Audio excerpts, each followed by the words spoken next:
એને મજા આવે હે ને. જો શું કીધું, થોડુંક જૂનું ભજન છે, થોડાક હિન્દી શબ્દ છે આમાં, પણ સમજાશે એવું છે. ज्ञानी का धन ज्ञानी जगत में, ज्ञानी का धन ज्ञान. તમારી પાસે શું ધન છે શાંતિલાલભાઈ, શાંતિભાઈ, પ્રતિકાકા કેટલું ધન છે? સુરભીબેન કેટલું ધન છે? સુશીબેન કેટલું છે? સ્ટેટમેન્ટ આપો. કેટલું છે? મારા પાસે એક જ ધન છે, કયું? જ્ઞાન. એને કોઈ લૂંટી ના શકે. બાકી બધામાં તો પ્રોબ્લેમ થાય, ઘણા બધા ઇશ્યુઝ આવે, પણ આમાં કાંઈ ઇશ્યુ ના આવે. એટલે મારું ધન તો પ્રાયોરિટીમાં આ જ રાખવું.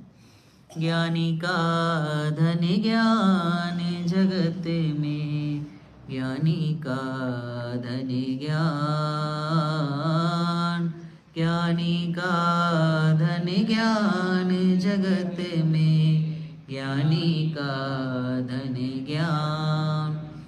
પાપ સારું કે પુણ્ય સારું? સાચું સાચું બોલો. 20 ગ્રામ ગોલ્ડ કે પ્લાસ્ટિકનો ડબ્બો,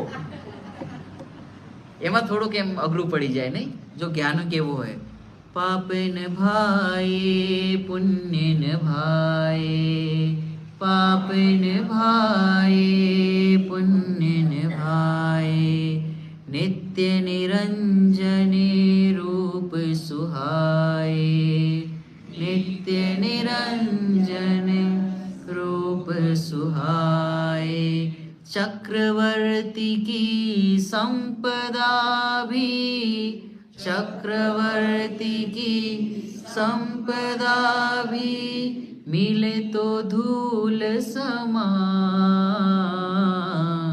ज्ञानी का धन ज्ञान जगत में, જ્ઞાની કા ધન જ્ઞાન. એક બે પેરેગ્રાફ હજુ લઈએ, પૂરું નહીં કરીશું. એક જે આપણે લીધું હતું વચ્ચે, જ્ઞાન વિના તો સ્વર્ગ ભલા હૈ, જ્ઞાન વિના તો સ્વર્ગ ભલા હૈ, જ્ઞાન હો તો નરક ભલા હૈ, ज्ञान हो तो नरक भला है, कर्म शैल के चूर करने को, कर्म शैल के चूर करने को, ज्ञान ही वज्र समान, ज्ञानी का धन ज्ञान जगत में, જ્ઞાની કા ધન જ્ઞાન. આમાં એક અંતિમ પેરેગ્રાફ છે, મને બહુ ગમે છે, કેમ કે એનામાં એક ઉદાહરણ આવ્યું છે. જેવી રીતે ઓલા ગામડામાં મહિલાઓ જાય ને કૂવા ઉપર પાણી લેવા, તો એ બધા મટકા લઈને જાય અને પછી ભરીને લાવે, 3-4 ઉપર હોય ને, એમ ટચ ના કરે, એમ જ હાથ હલાવતી હલાવતી ચલે ને એક પણ માટલું પડે નહીં, ને વાતો કરતી રહે પંચાયત, ગોસિપિંગ, તો પડે નહીં.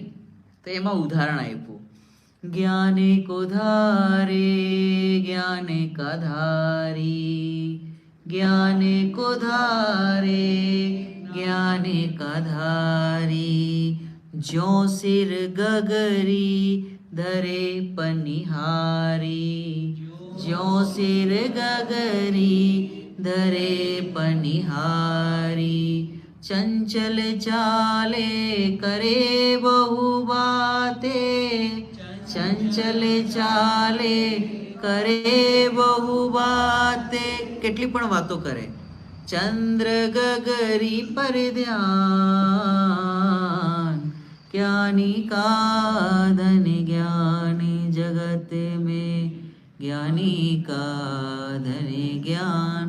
એવી જ રીતે જ્ઞાની ધર્માત્મા જીવ આખા વર્લ્ડમાં ક્યાંય પણ દેખાય, બહારમાં ચક્રવર્તી હોય, વૈભવ હોય, ના હોય, ધ્યાન કોના ઉપર?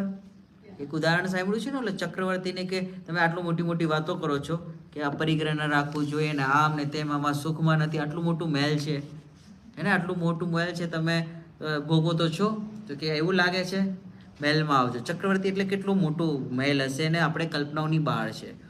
એનું વર્ણન આવશે ને તો આપણને એમ લાગશે આપણે તો કાંઈ એકદમ ગરીબ. તો એને છે ને એમ કીધું કે ઓલાને બોલાય કે આવ, તો એને એક દીવો આપ્યો. એને એમાં તેલ ભરી દીધું ફૂલ. હવે એને એમ કીધું કે આ દીવો લઈને તારે આખા મહેલમાં ફરવાનું છે ને મહેલને ચેક કરવાનું છે કેવો છે.